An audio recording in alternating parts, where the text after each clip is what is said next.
Alright, hey guys, this is the gear for Austere August as usual. Zenith B35, timeless open comb stainless steel, 68 gap. The Nacet blade, it's got about 523 uses on it already, and we'll add one today. Chiseled Face Midnight Stag is the soap splash and cologne for today. And indeed all of Austere August, and if you've been watching, it has been getting smaller and smaller. It's got a little bit of residual moisture here. I'm going to stop with the kind of minimal loading because I don't think that has any value for you guys, because with this little soap here, it doesn't represent a real amount of soap. A typical amount of soap is full coverage.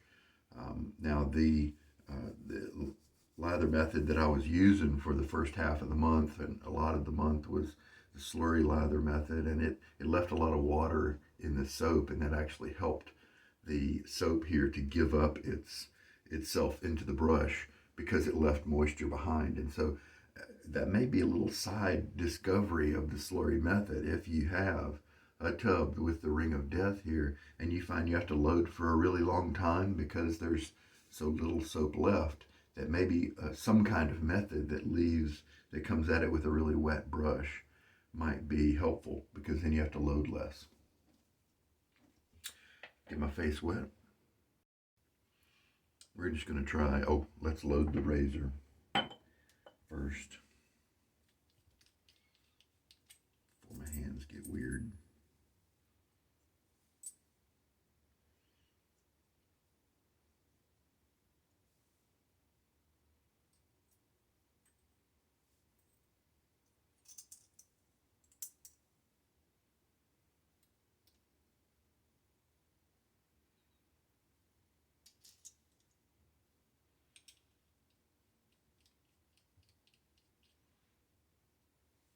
What I like about the timeless, you don't have to look at the blade afterwards. It's always aligned right. It's precision. Now, you pay for that, right? With Wolfman, Carve, timeless, charcoal goods, you're going to pay a lot for your razor. However, you don't have to then look at the blade alignment, where with a Fatip, with the other less expensive razors. Now the Fatip is still premium ingredients, premium materials, but even with the Biley razors and the Jaggers and Parkers and things like that, you do have to check the alignment, but you pay less for that. You pay less, and then you have to put forth a little bit more work. That's usually the way it goes, right? All right, so we're going to take this very wet brush. I could definitely shake out some more water. Right now, if I were to take it to my skin, a good bit would dump out. Let's do 10 swirls, because 1, 2, 3, 4, 5, 6, 7, 8, 9, 10. Because it is getting smaller. And let's just see if that works. And we're going to try to bring in the bowl today, just a little bit, because I haven't really had that be super successful yet, only because when I started to bring it in, it was because I hadn't loaded. It was on days where I happened to not have loaded enough soap.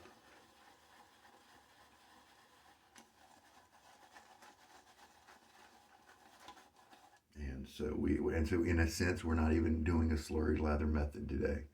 It's just kind of a shave where we don't use the lather when it's mature. We just use it when it's young.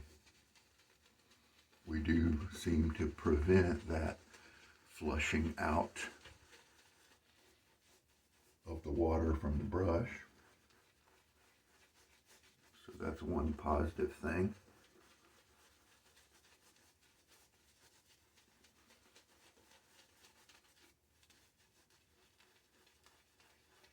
But this does seem to be less wet. even though it is kind of starting to drip in some places. Maybe I poured too much out of the brush. I'm going to pour a little bit of my soaking water into the brush tub just to wet up the tips a little more. That's better. I can feel the difference there. So today's just kind of a Wild West shave.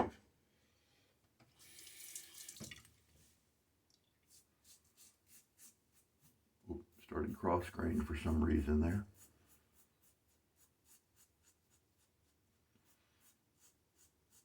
Now, just because the typical shaver chooses a 3-pass approach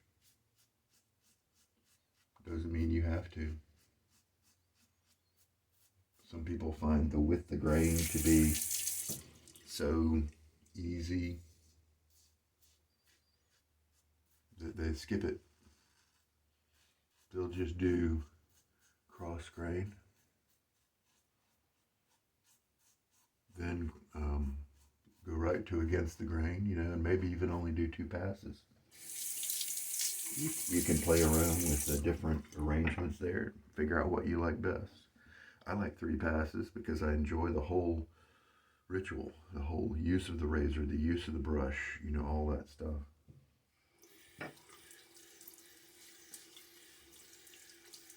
So I'm not really out to shorten my shave.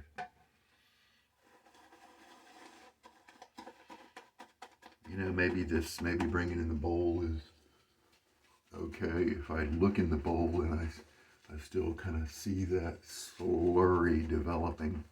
Yeah, see right now this is very wet, so I'm glad I added that water in. Now, does it feel wet? Yeah, that's very slick and shaveable.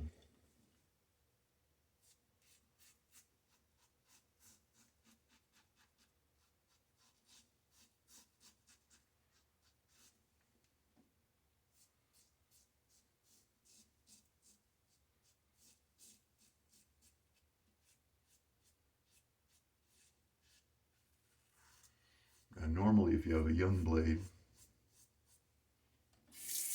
until I've got a wetter lather, right? You can see it just coming right off. With a young blade, 95, just so much, 95%. A lot of the stubble is taken off in the first pass, and so the second pass is kind of a cleanup pass, and then the third is just to catch a few strays to make sure you get a good shave, and that's the way it is for a lot of people. The Nacet and some other blades, but higher use blades do put off more work to the second and third passes for sure. Poured a little bit more water in my bowl here. Now this is the third pass.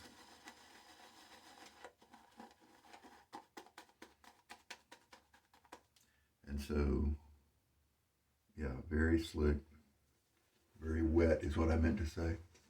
I think it'll end up to be very slick also.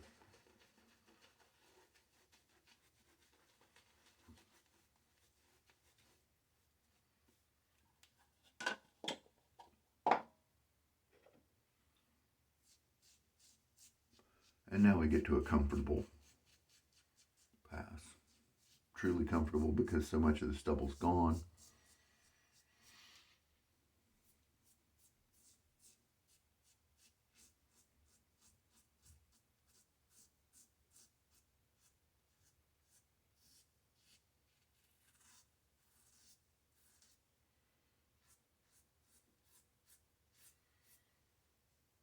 Very good slickness.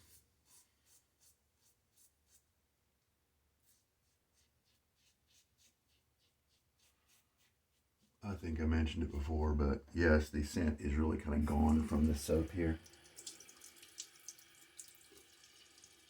It's quite an old soap, actually. It's got the old label design, so that tells its age a little bit. Let me get a good rinse. And the splash.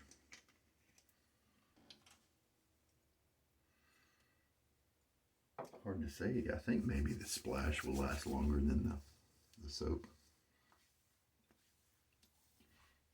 And for those of you new people or who have never thought about it, you know, if you buy a set, which is the soap and the splash, trifecta is the name that many of us give to the soap, splash, and cologne, all of the same scent. But we call it a set if you buy the soap and the splash, or a soap and a balm, and of the same scent.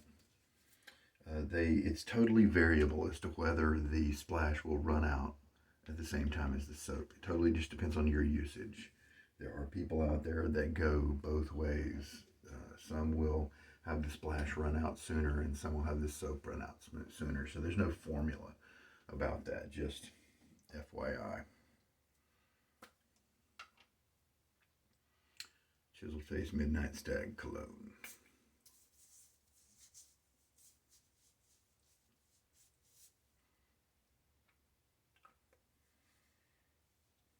The razor has been rinsed out. The brush has been